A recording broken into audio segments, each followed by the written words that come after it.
This is Cuba, a country that has faced the toughest sanctions in the world, imposed by the United States. Upon arrival, the country's ambiance immediately takes you back 6 decades. All these classic cars you see are American vehicles from the 1960s, 70s, and 80s. That's why they say when you come to Cuba, it feels like time has frozen and you can travel back in time to that era. This is the beautiful Cuba map, which forms the entire northern coast of the Caribbean Sea. Underneath lies the Caribbean Sea, which on its west side has Mexico. There is Puerto Rico and some small islands on the other side, and underneath it is Colombia. This country is made up of 14 provinces. We'll first start from Havana, then we'll cross this area to the westernmost province to see the mountains and Cuban cigars. Then we will depart from Havana in this direction. We will stop in Cienfuegos, a beautiful city in Cuba with French architecture, and discover its charming streets. And then we go to Trinidad in this state, and finally at the end of our memorable journey we arrive at the charming and picturesque city of Varadero, then back to Havana and back to the US. There are a lot of questions about this country, lots of contradiction. It's one of the most unique trips we've ever had. How did a country that was once the closest ally of the US in the Americas, was one of the most technologically advanced countries in the world, and had one of the largest economies in all of Latin America, come to a point where the country is facing so much hardship? How is it that most people in this country have government salaries of less than $20 per month, while a single plate of food at a restaurant can often cost several dollars? And while it's one of the poorest countries, people have not resorted to widespread crimes and misconduct, and it continues to be one of the safest countries to visit. In this video, we're going to learn the answer to all these questions together. So stick around till the end of the vlog. I'm Nika. I'm Hussein. From the channel Persian Explorer. This trip is one of our most educational trips. I hope it will be informative and engaging for you too. Let's hit it.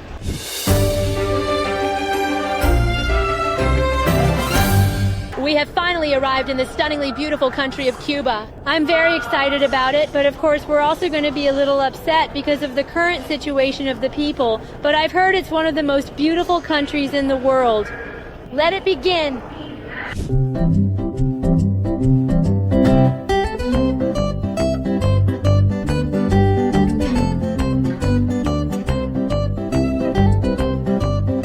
We arrived at the historic Old Havana. The sound of the truck also came in. This is the Airbnb we're staying at. Here's the entrance to the property. How many steps does it have? Oh God! We need to walk up for hours. Bienvenidos a la casa.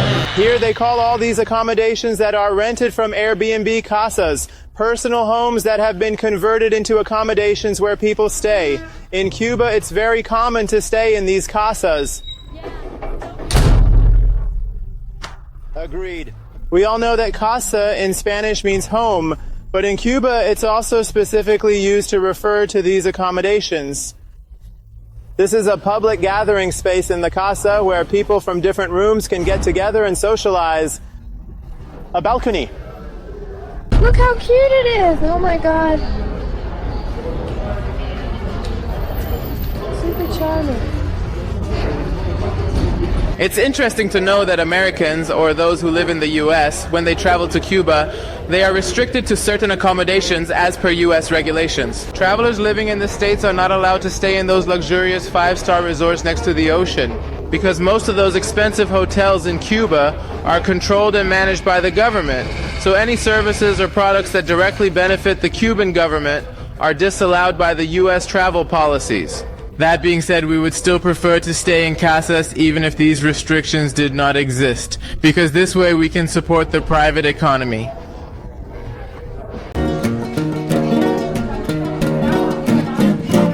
Si enamoras es sentir hondos dolores y condena a vivir entre miserias.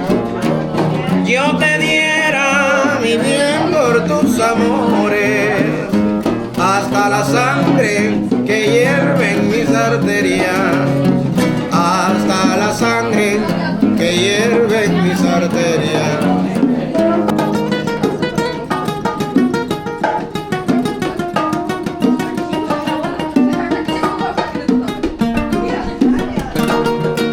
Si el surtidor de mi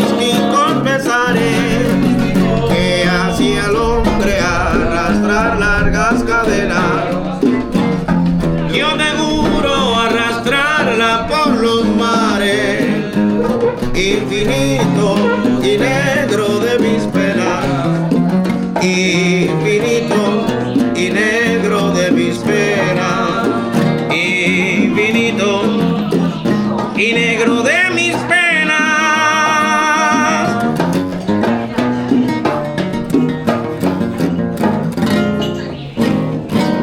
مثلا این میوه ها رو میخری از طبقه بالای خونه و طرف میذاری توی کیسه میکشی بالا. خیلی زندگی تنبل طور.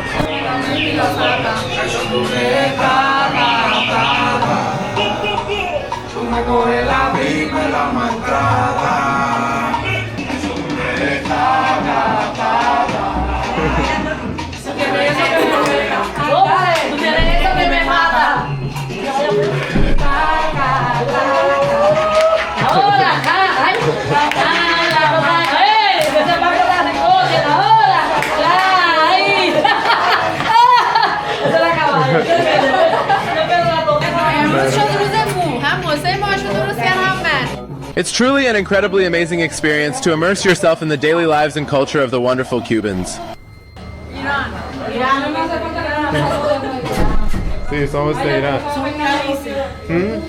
We began our main tour exploring the historic center of Old Havana, also known as Habana Vieja.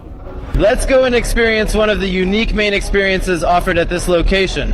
We're going to rent a classic car and take a tour inside and out of town. We started our vintage car tour in a classic American car. This is one of the most popular features of Cuba. They call these cars vintage cars, the shiny ones that offer tours. Esperanza de amarte se quema. No hubo despedida ni adiós sincero, solo el eco de un sueño muerto. وارد چایناتاونش میشیم.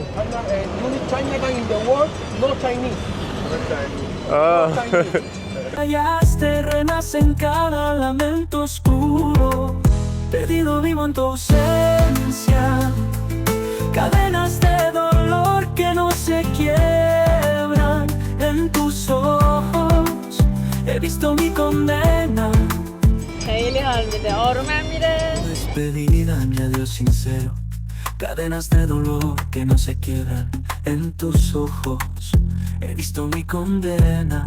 La esperanza de amarte. The Havana Revolution Square plays a very important role in the Cuban Revolution. Fidel Castro came here to give speeches to the population, and people would gather here to attentively listen to what he has to say, and he would provoke them to start a revolution. And because of that, all around here you see symbols of the revolution which were built after it happened, including these decorative designs and this picture of Che Guevara on that other building. And that statue is of Jose Marti, another person who was influential in Cuba's independence, and they built that statue in his memory. It's interesting that these classic American cars that are Cuba's popular attraction, they're very shiny in the surface, but I gotta say the ones that are so shiny are specifically designated for tourists. But as you've seen, the non-touristy cars are also classic cars. The reason they're so common is that after the revolution, the government initially controlled everything, including the ownership of assets like houses and cars. Recently, individuals have gained more freedom to own private property, allowing collective possession of assets. In the past, the government monopolized imports, even owning new cars coming from overseas.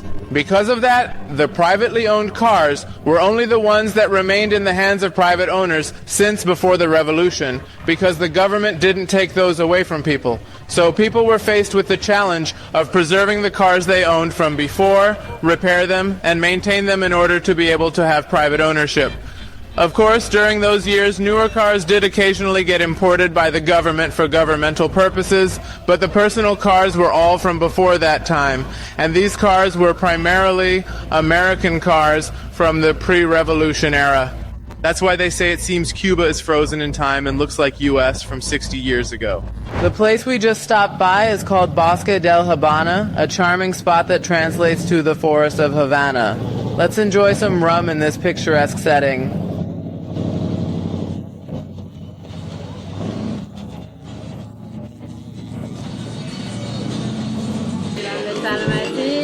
We came here to have something to drink together and enjoy that beautiful view.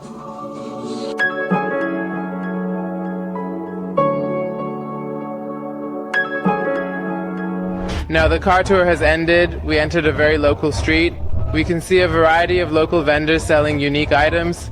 We came here to take a walk and chat with some local people and learn from them. Something interesting for me is that this beer, for instance, costs about $8 to $9, and you can actually see that it has a very local vibe and energy. You see locals here enjoying the beer and socializing. This is completely contradictory to what you hear about Cuban salaries. The average monthly salary for Cubans falls between $15 to $20. It blows my mind to think about how these can work together. We will soon talk about it in detail. We also bought a beautiful sunglasses from this kind gentleman for $5. This is a fake Ray-Ban. I hope it actually has UV protective properties. Look, it's not Ray-Ban. Oh, it says Del Piero. Anyways, I hope it's truly anti-UV. Let's talk about one of the strange and interesting things that caught my eye in Cuba. And recently, with experience, we were able to understand it ourselves. We previously touched up on the economic situation, and you can clearly observe that here everyone is actively spending money. For instance, in this market, locals were paying exactly the same prices that were quoted for us. For example, the sunglasses that we just bought for $5, a Cuban local came along later and was quoted the same price. Now, here, the local Cuban people themselves come to these kinds of markets and shop really well. This beer that we bought is about $1, the same price for Cubans, and this is the most local place you can be and shop. And it's really interesting to me that you actually see that someone who earns $20 a month can afford to spend this much. The truth is, that's not how things work in this country. You can't live on $20 a month or less with what the government pays you. After speaking with numerous Cuban people, I realized the situation is much more complicated than what you would think. The entire economy of this country operates on a very different and strange system. To put it simply, everyone, in whatever profession they're in, can use their position to make much more money than the government pays them. This is how people supplement their income in Cuba. And the source of all this extra money that enters the country and gets into circulation is the tourism industry. But it's not like this money just circulates within the tourism industry, benefiting only those who work in it. This extra money coming into the country has a ripple effect. For example, the owner of a small business like an Airbnb earns significantly more compared to someone with a government salary. These business owners make their income in dollars, which puts them at a much higher financial level. Now, these people go out and spend money in the community, whether they're doctors, engineers, or other professionals. They always find creative ways to earn extra income beyond what the government pays them. In banks, for example, employees often receive extra tips for providing faster service or prioritizing customers who are willing to pay more for quicker attention. This system allows those with extra money to bypass the long lines that ordinary citizens are forced to wait in, creating an informal and somewhat unfair system of privilege. The same goes for lawyers and also pharmacists. For example, someone working in the pharmaceutical industry faces a different situation. The government claims to provide free medicine to everyone, but there's always a shortage. Why? Because only a limited amount is distributed for free, while the rest is set aside by pharmacists and sold on the black market. On top of that, pharmacists charge more money to doctors, engineers, and those working in the tourism industry, who are earning more and willing to pay higher prices. On the other hand, the pharmacist's financial situation improves as well, and this cycle continues in the economy.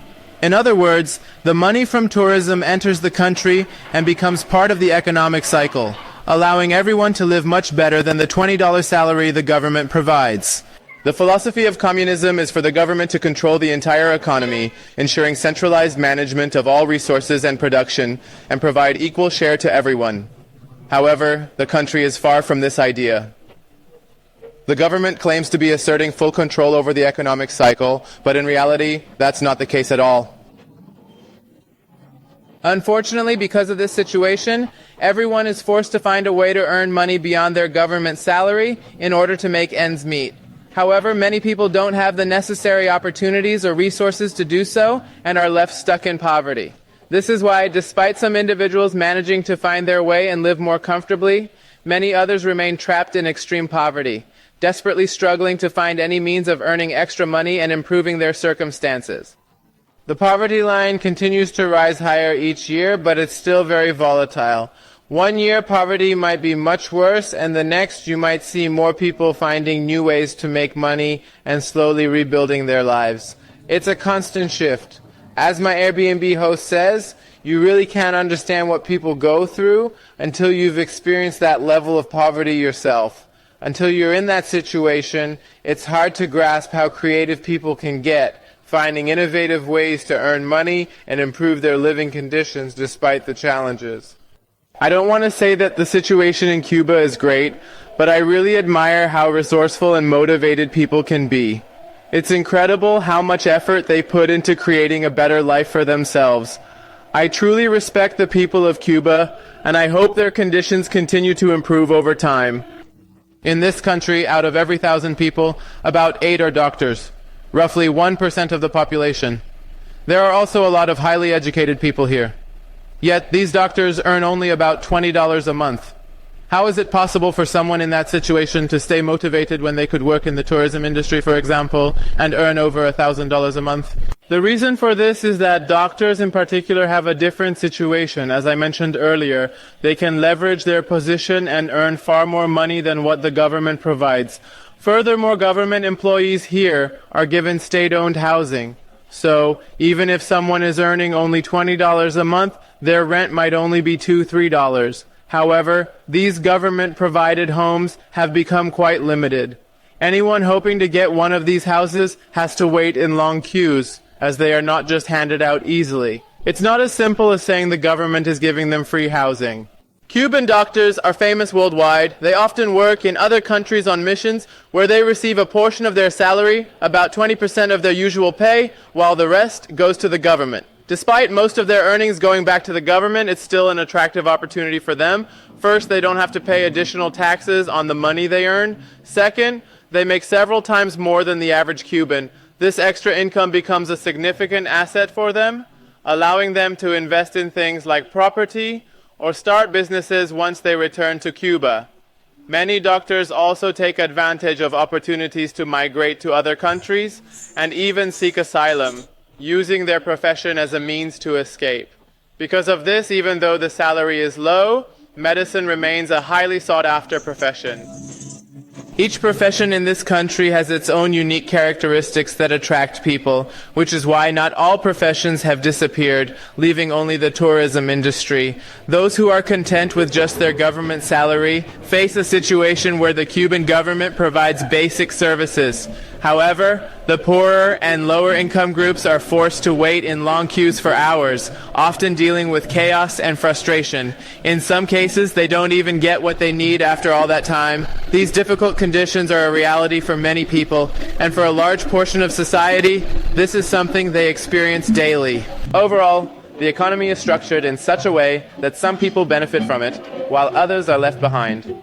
Everyone is trying to find a way to push the country towards more capitalism and a freer market in order to break out of these conditions.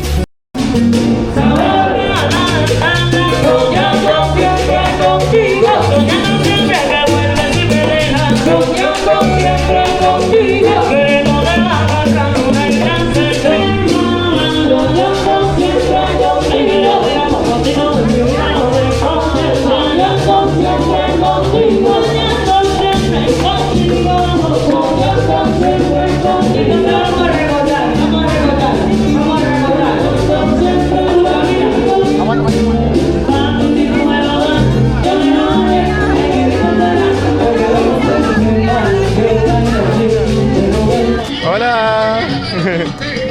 ¿Qué están jugando? Dominó. Domino.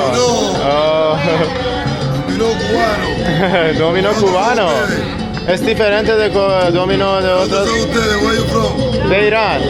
Irán. Irán, oye.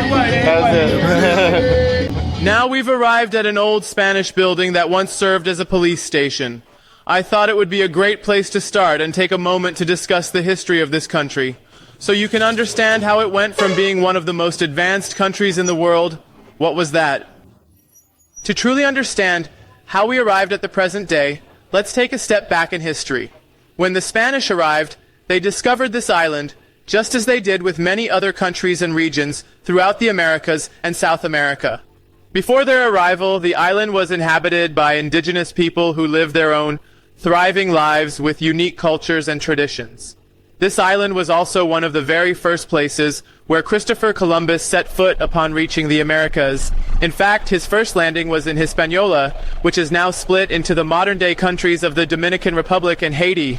Shortly after, Columbus sailed on to Cuba, where he later described it as the most beautiful place he had ever seen. From the late 19th century to the early 20th century, the countries that were former Spanish colonies began to fight for their independence from Spain. Cuba was one of those countries that sought to break free from Spanish rule. The Cuban, Spanish, and Filipino wars happened at the same time, and the United States intervened in both, claiming they needed to help the oppressed people free themselves from the Spanish oppressors. However, the U.S. was ultimately acting in its own self-interest. On the other hand, the U.S. helps the Filipinos gain their independence, but then takes control of the Philippines itself, making it a U.S. colony for 50 years. Similarly, the U.S. supports the Cubans in their fight for independence from Spain.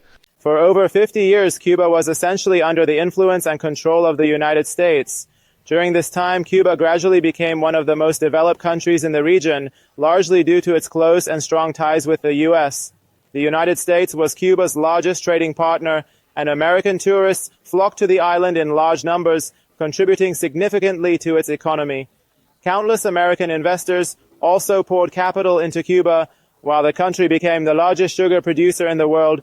This combination of flourishing tourism and massive sugar production played a major role in fueling Cuba's rapidly growing economy throughout that period. At the same time, extreme class inequality was widespread in Cuba. The United States was supporting a government that was considered corrupt, and this created a perfect opportunity for figures like Fidel Castro and Che Guevara, who claimed to be able to address the class divide. Castro and Guevara managed to convince the Cuban people that revolution was necessary to bring about change. Fidel Castro, who is perhaps one of the most well-known figures in Cuban history, became the leader of the Cuban Revolution. Che Guevara, an Argentinian-studied physician who had traveled across Latin American countries, was troubled by the widespread inequality and discrimination he witnessed. His experiences led him to adopt communist ideals, believing he had a responsibility to fight against the injustices he saw and become part of the movement that sought to fix these issues. Che Guevara was a central figure in Cuba's revolution, playing a key role in establishing a communist regime. After briefly holding government positions in Cuba, he left the country to continue his revolutionary efforts across Latin America.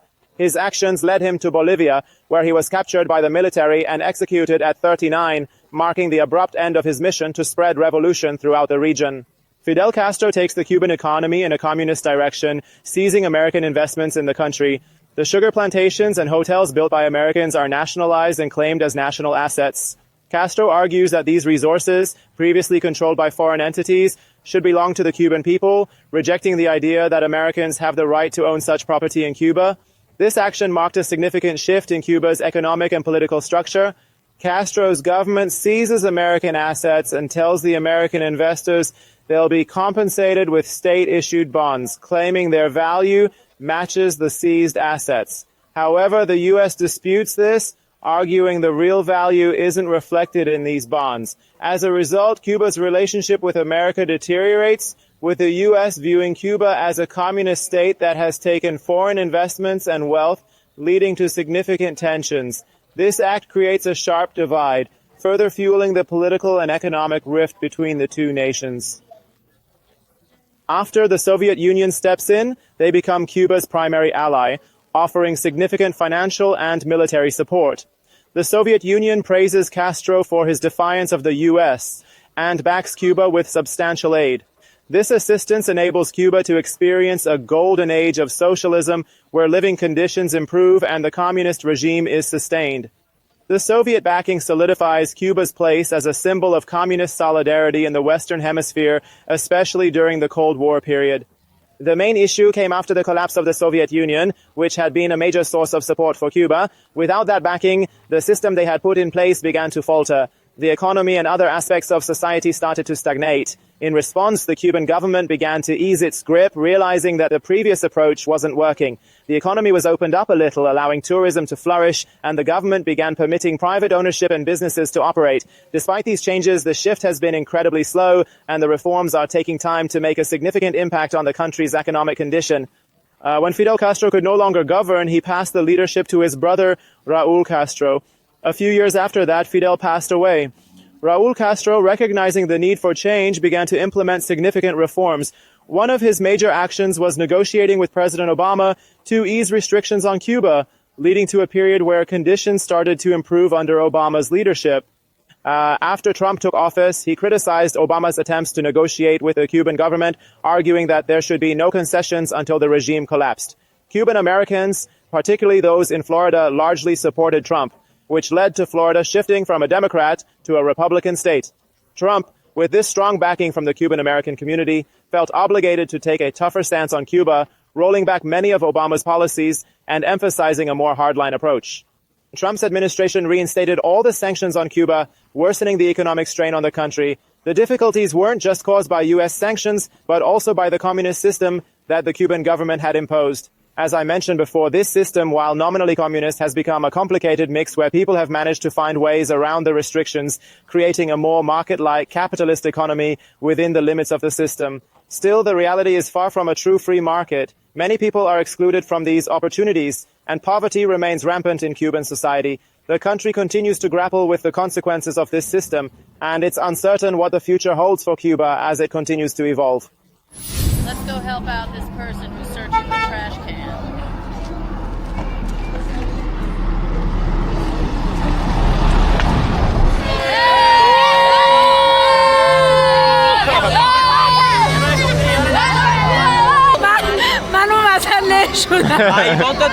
He says, Love you. What's really exciting about this program is that the Cubans themselves are participating. The cost is very low, making it accessible to many, and it gives us a chance to celebrate alongside the locals. This provides a rare opportunity to experience Cuba in its most authentic form.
Welcome to Santa Maria Beach.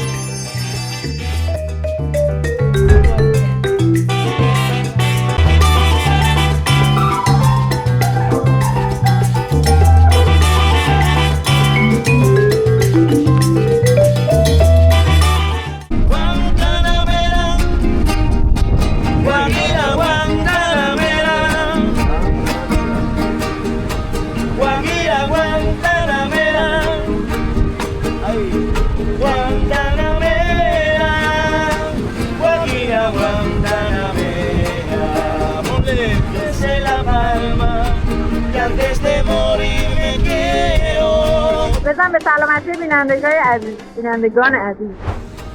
Guajira, Guantanamera, ay, Guantanamera, Guajira, Guantanamera, donde yo soy un hombre sincero, de donde crece la palma, yo soy un hombre sincero, de donde crece la palma, que antes de morir me quiero. Looks delicious. Our food is ready to go. We got whole lobsters for $13 each. How much are they in Canada? It's different. Now this is a whole lobster. Half of it could cost like 70 Canadian dollars. So how much would this cost? It will be around 120 Canadian dollars. It's such a cool experience sitting here with our new Cuban friends, enjoying a meal together.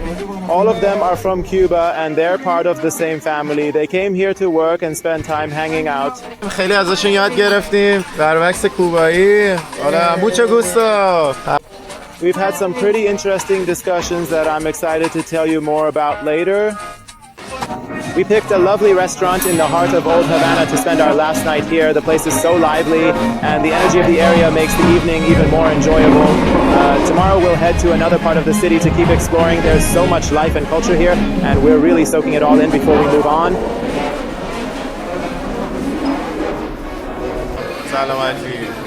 Here's our dinner for tonight. A nice combo of a fish dish and pizza, a great meal to wrap up. What I really loved about this restaurant is how it brings together both tourists and locals, creating a unique and authentic experience. In Cuba, many restaurants cater mostly to tourists, and this can create a divide where locals feel they're left out or don't have access to the same comforts. But here, it's different. You can clearly see locals sitting together, enjoying their meals, laughing and sharing moments with friends and family. It creates an environment where everyone feels welcome. I really appreciated the mix of cultures and how it made me feel connected to the local vibe. This place isn't just a spot for tourists, it's a true part of the community. I definitely recommend checking it out if you get the chance. The name of the restaurant is Chanchuero. Today we're doing one of the coolest activities of our Cuba trip. We are going on a classic car ride outside Havana with a 2.5-hour drive there and another 2.5 hours back. I think Hossein already knew it was going to be a green classic car. He matched with it. This is really cool. By the way, the place we're heading to is Viñales. A lot of people stay there, but we're going for a day trip because the next part of our plan would be difficult if we stayed overnight.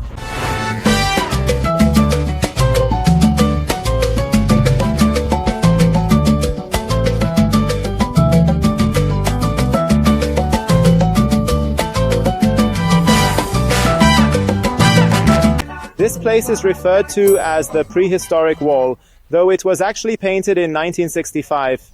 The mural illustrates the stages of evolution, beginning with dinosaur fossils on the left side, gradually transitioning to more modern animals as you move right. On the far right, humans are depicted. Interestingly, the mural also shows the indigenous people of Cuba, who are no longer present today. The artist's intention was likely to showcase the people native to Cuba before they disappeared. It's a captivating piece of art and a popular local attraction.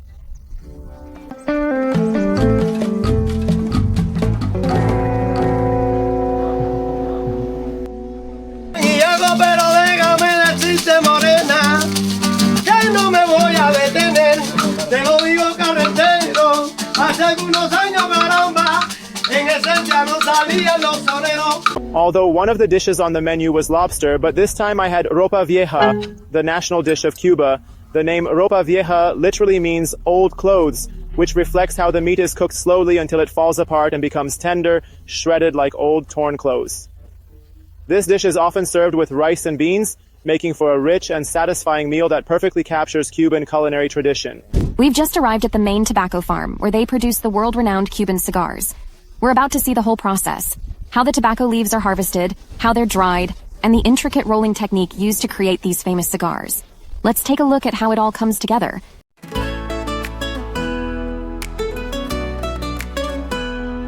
After we finish to prepare one recollection, one man climb by side and by hand we move the sticks. Now it's finished, but it's not ready for smoke. I wanted to share a few more things I learned about the situation in Cuba. One thing I learned is that only about 5% of the population has the means to go out to bars or restaurants on a weekly basis.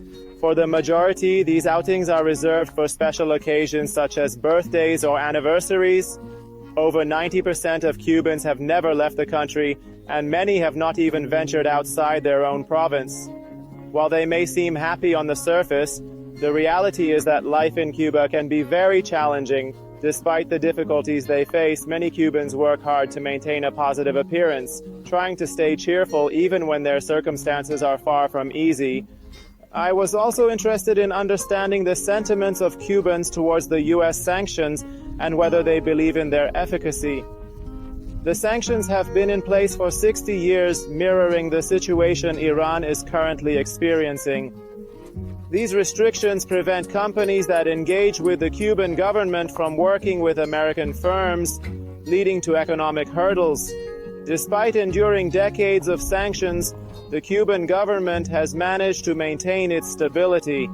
The future remains uncertain, but there are suggestions that Cuba might be compelled to concede and organize free elections in reaction to the increasing pressure from the sanctions. The US government has made it clear that the only condition for lifting the sanctions is for Cuba to hold free elections. They've said that if Cuba holds elections, the sanctions could be lifted the very next day.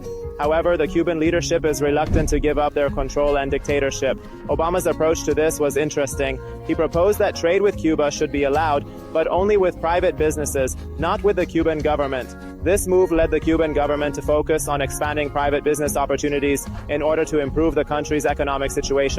As tourism grew in Cuba, people slowly began to see what life could be like outside of the strict communist ideology. This shift made many people start questioning the problems inherent in the system and what an ideal life might look like. The changes in Cuba began to snowball, growing bigger and more impactful. However, when Trump took office, he reversed the progress by reinstating sanctions, putting Cuba back in a more isolated and difficult economic situation. You like Donald Trump? Hey, Trump! No Trump! Fucking Obama. Obama? Some people think Trump's stance was justified, as they believe it was essential to apply pressure for the sake of free elections in Cuba, rather than simply working on market liberation. Others argue that Obama's approach would have been far more beneficial for the country. As for me, I don't want to make a judgment on which direction was the better one, but I've come across these different perspectives during conversations, and I wanted to share them with you to give you insight into the variety of opinions on the matter.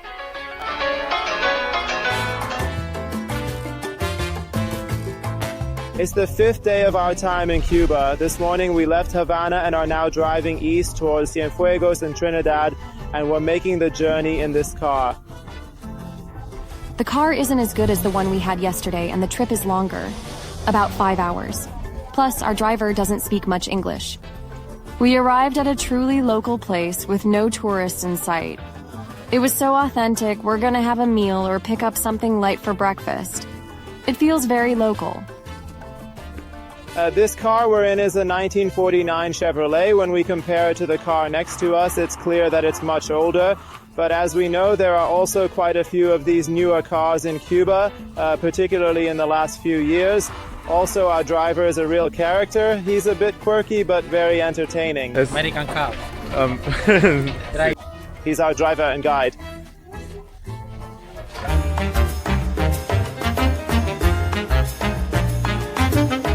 We're now in Cienfuegos, a city often referred to as the most beautiful in Cuba. Many well-known Cuban musicians were born here. The name Cienfuegos comes from one of the revolutionary leaders who played a significant role in supporting figures like Che Guevara and Fidel Castro in their fight. In honor of his contributions, they named the city after him. The story I heard from Cubans about Cienfuegos was that, among all the revolutionary leaders, he was the only one who truly emerged from the lower class and had a deep understanding of the people's struggles. They mentioned that he was even more beloved by the public than Fidel Castro, and notably, he was staunchly opposed to communism. But even Fidel Castro himself had also promised democracy, repeatedly stating that he was not a communist. However, after taking power, Cienfuegos died under suspicious circumstances in a plane crash. Just 2 years later, Castro officially declared the country communist. Even though Cienfuegos was one of the revolutionary leaders who contributed to the country's economic downfall, he is still considered a hero. Many believe that had he survived, he would have prevented Fidel Castro from declaring the country communist.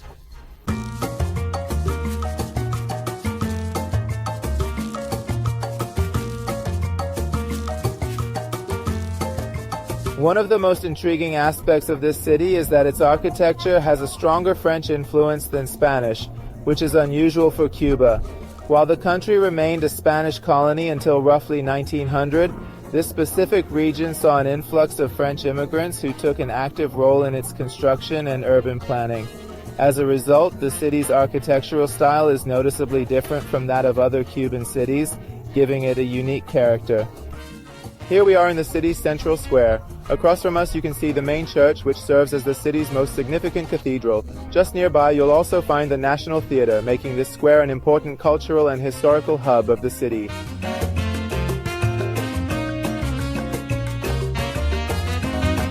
We just arrived at the waterfalls hike and we're all happy to be walking and enjoying nature instead of just sitting in the car.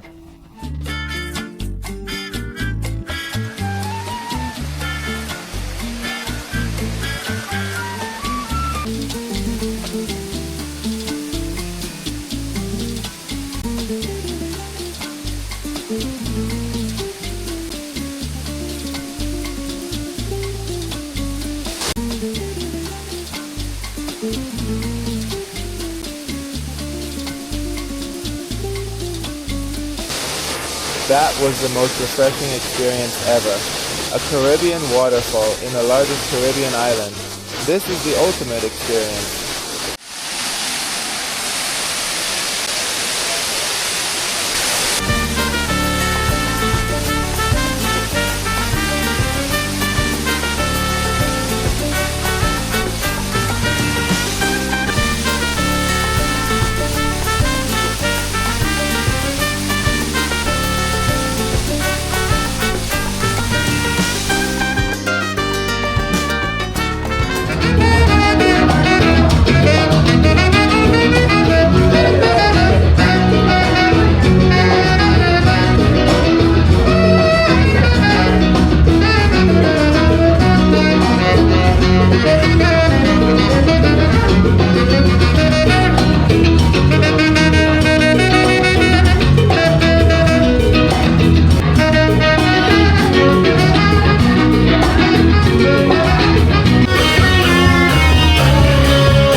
Pleasantly surprised by Cuban cuisine.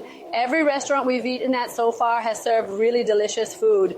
I can confidently say that Cuba ranks among the best countries in terms of food quality and taste. Compared to Colombia, where we didn't find a wide variety of flavorful dishes, the food here has been consistently rich, well-seasoned, and enjoyable.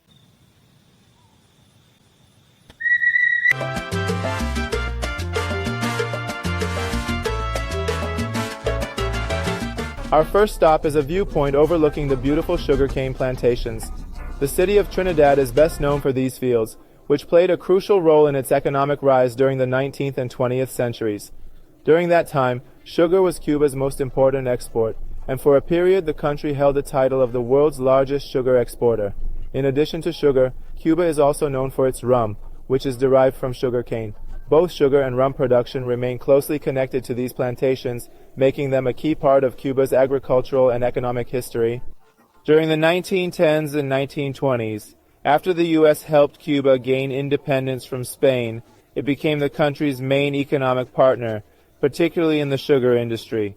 The U.S. purchased Cuban sugar at premium prices, but in return, it secured the right to invest extensively in Cuban land. This agreement led to increasing American investments, helping Cuba's economy grow rapidly. Even after the revolution, when relations with the U.S. were severed and trade agreements ended, Cuba eventually found a new economic partner in the Soviet Union.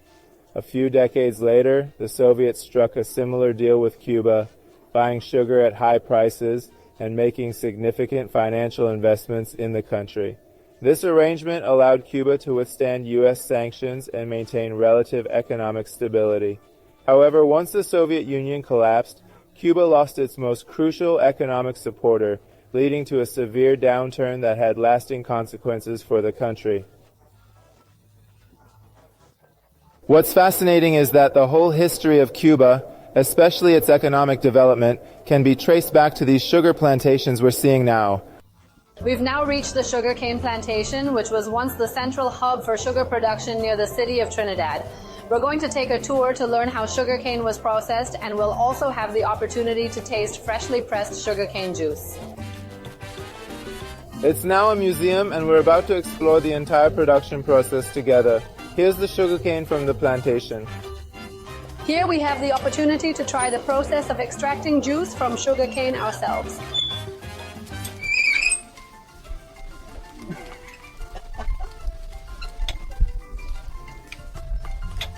Our juice is ready.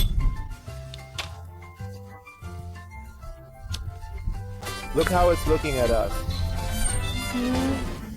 First you put a cap and then you put the molasses inside. After those 50 days of crystallization, you obtain the sugar block. In the past, the first step in extracting the syrup from sugarcane was done using cows and mechanical systems. The cows would turn wheels connected to mechanical presses, applying pressure to the sugarcane stalks to extract the juice. This method was crucial for extracting the juice before more modern technology came into play. Over time, steam engines were introduced, and the need for cows was eliminated. Once the juice was extracted, it was then evaporated to remove excess water, leaving behind a thick syrup. This syrup was poured into large containers to cool and thicken. The syrup that settled at the bottom was collected and used to make rum, while the rest of the syrup crystallized into sugar. These sugar crystals were then processed into sugar cubes. Slaves were brought from West Africa to Cuba to work in brutal conditions, particularly in sugar production, which was a major part of the economy. The tools used for punishment, such as wooden devices where slaves' heads and hands would be locked in place for days, are still displayed as part of the history. Cuba was one of the last countries to abolish slavery, not until 1880. This history of slavery has left a significant Afro-Cuban population, but today, there is no visible difference between black and non-black Cubans in terms of their social standing or treatment. Over time, these differences have disappeared, leading to a largely integrated society. This is a view of the sugarcane farm where sugar production was once at its peak. The buildings here now are not the same ones that were originally part of the factory. Back in 1891, when sugar production became unprofitable, the factories were closed and the buildings were left behind. Over time, locals took the bricks, stones, and other materials from the abandoned buildings to use in constructing their homes. The decline of sugar production in this area was due to several factors: the end of slavery, which had provided much of the labor, and the overuse of the land, which had become less fertile. Despite the closure of the factories, sugar remained a central part of Cuba's economy and culture. When American investors later entered the scene, they found better land for production, brought in new chemicals to enhance soil fertility, and centralized production in more efficient locations, which helped make sugar profitable again in the country.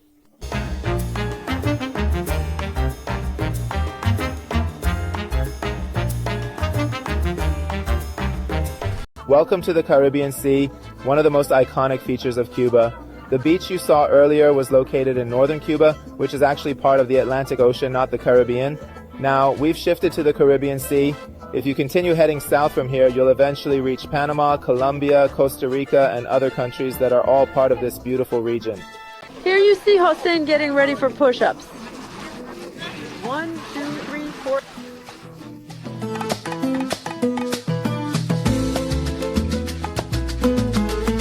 When you hold the sand in your hand, you see all the grains are seashells. Correct me if I'm wrong. I believe all the sand in the Caribbean is seashells. Now we're exploring Trinidad, a city that flourished during colonial times primarily due to its role in sugar production, which we discussed earlier. While, like many of Cuba's cities, Trinidad now faces poverty and economic challenges, much of its historical architecture remains well preserved. The charm of the old city is still evident. Let's take a walk through it and see what it looks like. When you compare this city to places like Varadero and Havana, which are mostly visited by Americans and Canadians, it's clear how much poorer this area is. According to our Airbnb host in Havana, this city has a far higher level of poverty. We've brought clothes to help out, and last night we managed to distribute some of them. Now we've returned with more to continue spreading them around and offering support to those in need. We're only showing this to encourage others. When you travel to places like this, do your best to help however you can. Even though it might seem like a small contribution, if everyone does their part, it can make a real difference in reducing poverty around the world. Exactly. It's quite cute and amazing how the cars and houses are all lined up together like this. It honestly feels like you've gone back in time.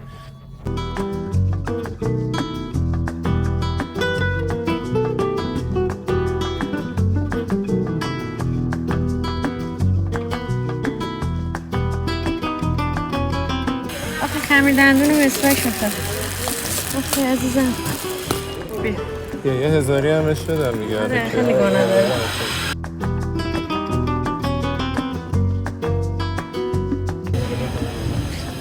این در دستوریشو میکنه باش. Es regalo, resto es regalo. Okay. Gracias. این خانم زیبا دعوتمون کرد بیایم داخل خونش. هلا. چقدر بامزه است. Hola. ¿Cómo se llama? Bien. ¿Cómo se llama? Medalin. Medalin. Mucho gusto. ¿Y usted? Yolanda. Yolanda. Mucho gusto. Mucho gusto, amigos. ازش اجازه گرفتم که بیام خونه‌شونم بهتون نشون بدم. یه دیگه خونه کوبایی توی این محله. چقدر تجربه جالبیه.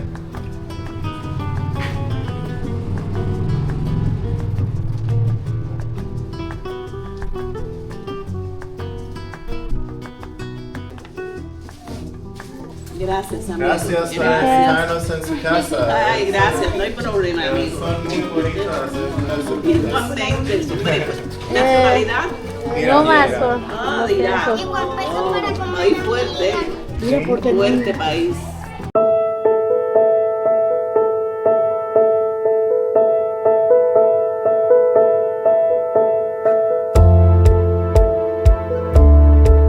Hola. ¿Qué tal? Ahí bien, usted puede pasar, no hay problema. ¿Cuántas familias viven aquí? Aquí, 1, 2, 3. ¿Tres familias? ¿Cuántas personas en total? Aquí yo, mi esposo Sí. y mis 2 hijos. Dos Y ahí otro hijo con sus pequeños. Oh. Y allá una niña más grande con sus padres. Okay. ما گفتیم که این خانم زیبا رو ساپورت کنیم و کلا رو ازش بگیریم. Oh, bonita. Sí. Está bonita. Diga otra vez qué es el flora De la hoja del maíz. de maíz. Del maíz.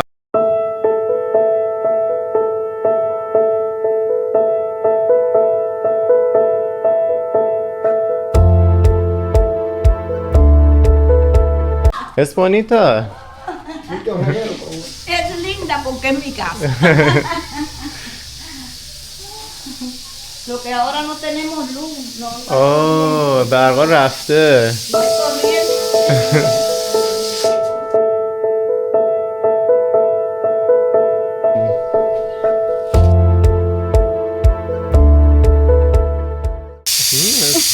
Tecnología, ¿ah? Hola. Ella. Gracias, mucho gusto. Igual.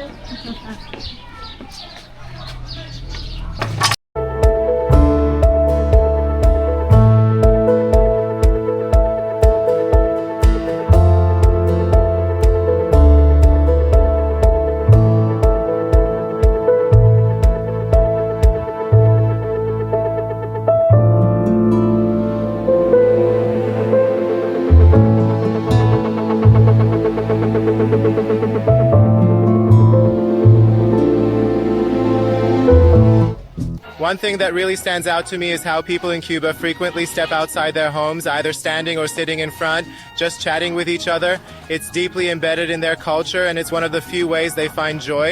It's both bittersweet and inspiring. Despite the many hardships and frustrations they endure, they continue to connect with each other, share stories, and find comfort in the simple pleasure of each other's company. It's amazing how, even with so many obstacles, they create ways to entertain themselves, celebrate life, and maintain a sense of happiness and community. Their resilience and ability to make the best of their situation is incredibly powerful.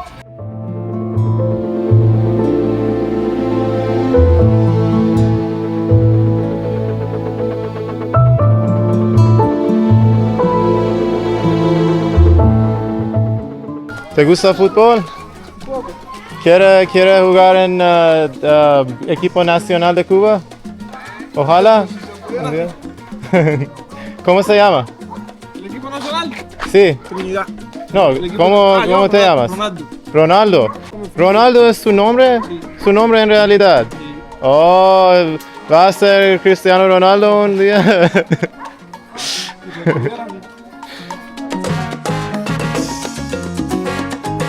Hola, ¿qué tal?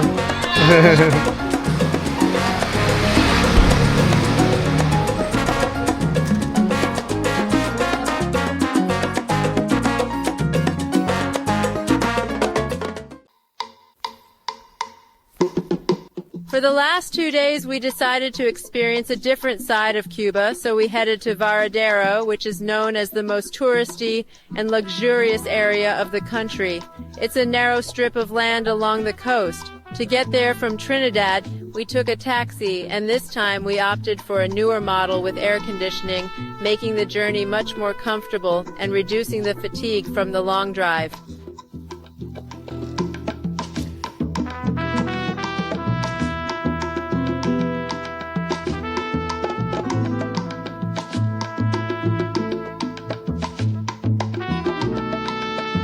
Finally, Ehsan was able to reach his goal of truly relaxing by the warm beach and salty sea. Coming all the way from Toronto, Canada, he had been longing for this peaceful escape, and it was exactly what he needed to recharge.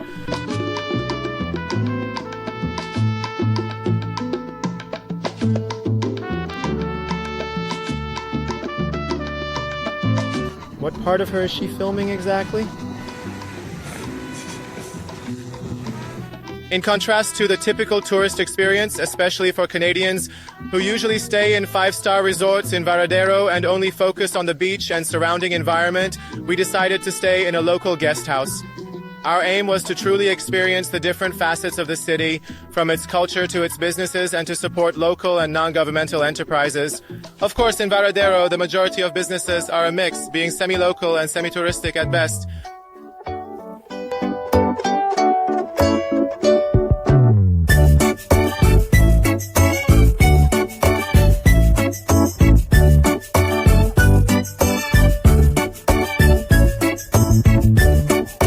What's he made with a beer bottle? Hola. Smile.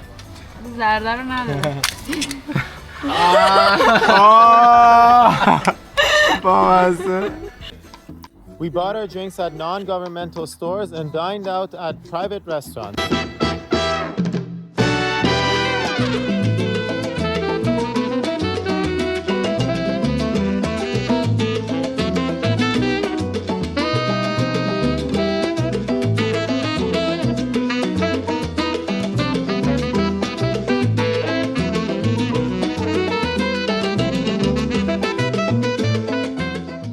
We ended up buying one of these for $6. It's pretty cool and it looks nice too.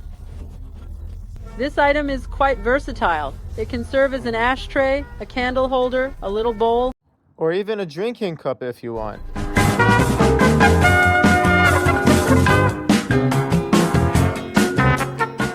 We came to a cozy local restaurant to have refreshing drinks and delicious lobster. Salud! Salud! Salud! Here are our lobsters. Ehsan, on the other hand, wasn't in the mood for seafood and decided to go for a meat dish. We checked out another restaurant called Varadero 60, where the decor and ambiance are designed to transport you straight to the 1960s. It perfectly captures the vintage charm that Cuba is famous for.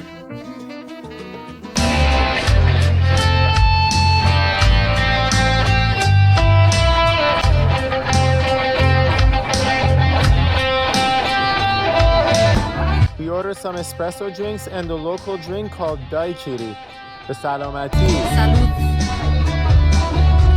The most popular club and disco in Cuba is located in Varadero, and it's known for drawing crowds from all over the country for an unforgettable party experience. When we got there, we saw a long line of people, locals and tourists alike, waiting to get in. It was the same spot we had visited earlier, just below the club, where everyone was eagerly anticipating the night ahead.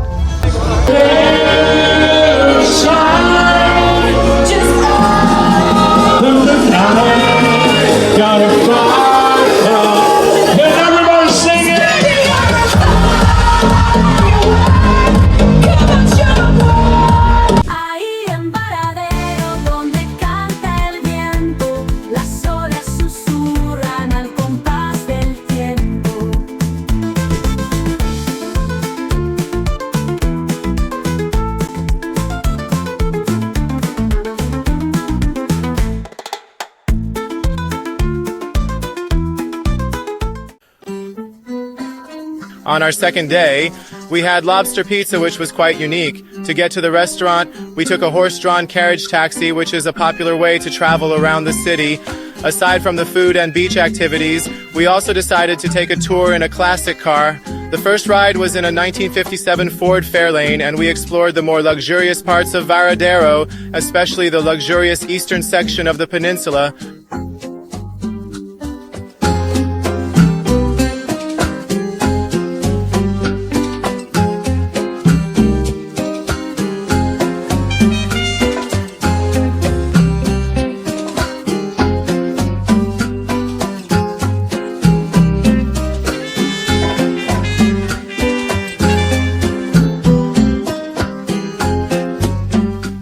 For our second ride, we took a 1927 Ford Model T.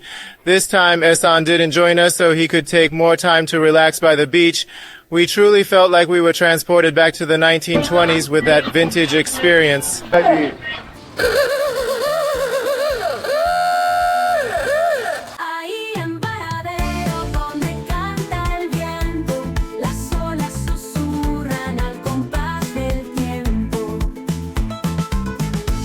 It was time to say goodbye to Ehsan, and we headed to the Havana airport. Ehsan's return flight to Canada was from Varadero. To get a better idea of the atmosphere of this region of Cuba, I highly recommend checking out the full video on our channel. It'll give you a deeper insight into this part of Cuba and the unique charm it holds.